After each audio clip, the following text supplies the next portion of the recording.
Dear children of God, let us go love well, because we are loved so well.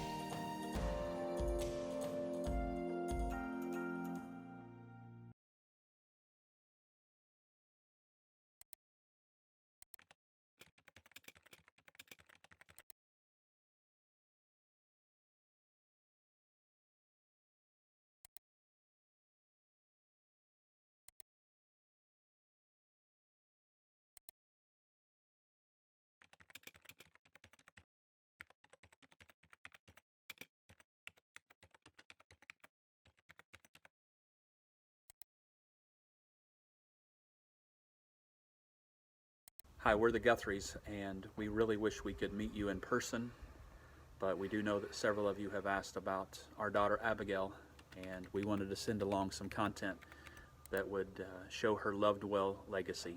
So we hope you enjoy.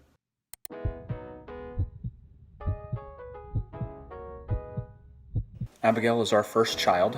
She was born April 13th, 1999. But when she was born, she was perfect. We gave her the name Abigail, which means joy to the Father, or pride of the Father. And Abigail was definitely my pride and joy. She was my little girl, my little princess. Growing up, my sister and I, we bickered at each other like a normal sibling relationship, but her and I, we were just best friends. We did everything together growing up. I was in show choir, she was in show choir. I would play piano and she would sing, and we would sing together. She was always an entertainer. She loved singing. Then when she got into junior high, she would get to sing a special, and she asked me to play guitar, and she sang How He Loves by Crowder.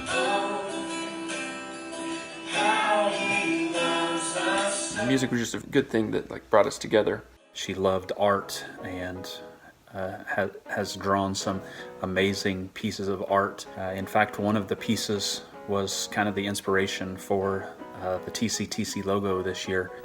Abigail, you sleepy? Abigail was a master napper. She would take a nap for hours, or if she had 10 minutes, she loved to sleep. She also loved sunsets. She would text us, "Quick, go outside. It's a cotton candy sunset." She was just a goofball. She always liked to make people laugh. She was always laughing. She made friends easily. Abigail was great at making friends. She could make friends with anyone. She just loved people, and people loved her. It didn't matter your gender or your age, your sexual orientation. She was just good at making friends. And I can think of at least 8 other girls who said, "Abigail is my best friend." She always had the hardest time deciding who to invite to birthday parties, and she always wanted to invite everyone because she never wanted to leave anyone out. One of the ways that Abigail loved well was to find out something that they loved, and then she would fall in love with it too. She fell in love with Crowder just like I did, and one of my favorite memories was we met David before the show, and I jokingly said, "Yeah, we haven't been on stage to sing with you, so I'd love to come up and sing a song with you." And he invited us up. Abigail, Brant, and I were able to go up on stage in front of around 15,000 people, and it's still one of my greatest memories with Abigail and with our family. It wasn't just about her. It was about finding what other people loved and loving those things so that she could express loved well. Our family had a chance to go to Beechertown, Jamaica several times to do missions trips, and Abigail loved the Jamaican people. She had this ability to create relationships with the kids, and the kids were just drawn to her. She wanted to be a nurse just like her aunt and her grandma. She several times spoke of maybe going to Jamaica and using that degree to help the people of Jamaica. She just loved, and she didn't care about recognition. She just loved people. And that's the way she lived. She loved so many people well. Hi. For those of you who don't know me, my name is Hannah. Troy asked me to come speak about Abigail today.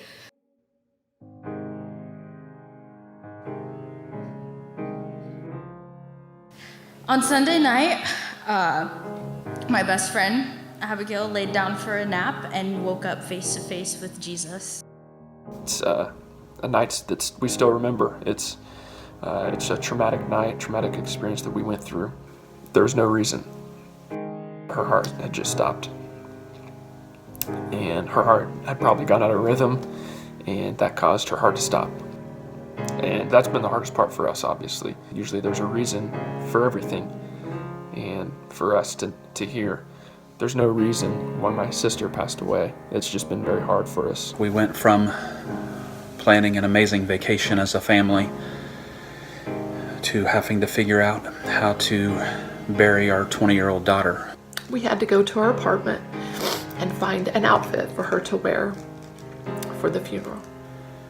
We went from the joy of Christmas to the pain and grief of a funeral. And that week was really hard. That was hard. As I come to church, I often think about that night and standing and hugging and crying with so many people who also loved Abigail because she's loved so well. We were reminded many, many times of how well she loved people. And we heard story after story of how Abigail loved people, how Abigail had been the right friend at the right time. All my hope is in Jesus. Thank God my yesterday's gone. All my sins are forgiven. I've been washed by the blood. She loved well. She loved us well, and she loved her friends well. And we heard countless stories. We had 4 hours planned for visitation, and we ended up going 6 hours. 1,000 people to come and pay their respects to a 20-year-old because all she did was love people. The funeral home here in town said it was the largest viewing they had ever had. And so the loved well became our family's motto. We wanted to honor her and her legacy of loved well. We decided to start a memorial fund in Abigail's honor, and we called it #LovedWell. We did all those things to raise money to help love other people well, to love students in our area well, students who graduated from Abigail's high school, students who were going on short-term missions projects, a local organization who was building a home. This was a way that we could tangibly give and donate and love well, just like Abigail. She showed up for people, and she cared. I mean, she should be here right now. She should have enjoyed Thanksgiving. She should be here with us for Christmas, but instead she's not. And we have to live with that the rest of our lives and carry on her legacy of loved well.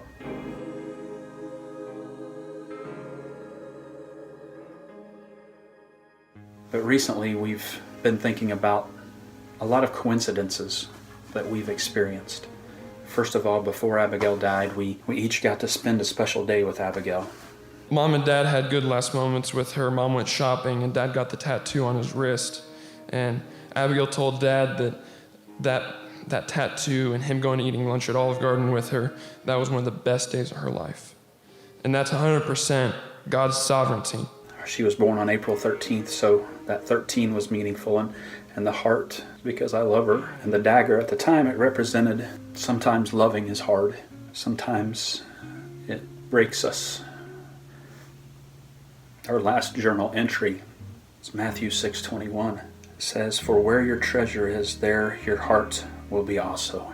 And we really believe that God put that on Abigail's heart to remind us, don't store up, don't focus, don't worry, don't doubt, don't fear, but store up treasures in heaven. Do things that matter for eternity. Love well just like Jesus did, just like Abigail did. The last thing Abigail highlighted was from 2 Timothy.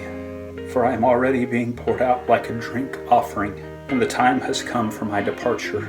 I have fought the good fight. I have finished the race. I have kept the faith. Now there is in store for me a crown of righteousness, which the Lord, the righteous judge, will reward to me on that day, and not only to me, but also to all who have longed for his appearing. The last thing she journaled about and the last thing she highlighted were reminders to us that she was faithful, that she fought the good race. And now we have a hope in Loved Well. We have a hope that one day, because of her faith and our faith, we'll get to spend forever with her. You know, a couple of my favorite videos of Abigail are just a little taste of what heaven will be like. The first is when she was in grade school and she was this princess and she's on a float with all these other princesses and she's just waving and enjoying the parade. But then when she sees us, she starts going crazy. The sweet princess wave was gone and she was just so excited to see her family. And I think that's what heaven's going to be like when we go and join and see the thousands, the millions of people, and they're welcoming us in. There's going to be Abigail. Dad! Hey! And that's going to be heaven. Joining with her and with all those who have gone before.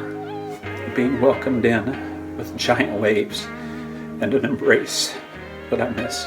You've loved well. Now may we love well together forever. Why am I here? Because I want to see you. I've missed you.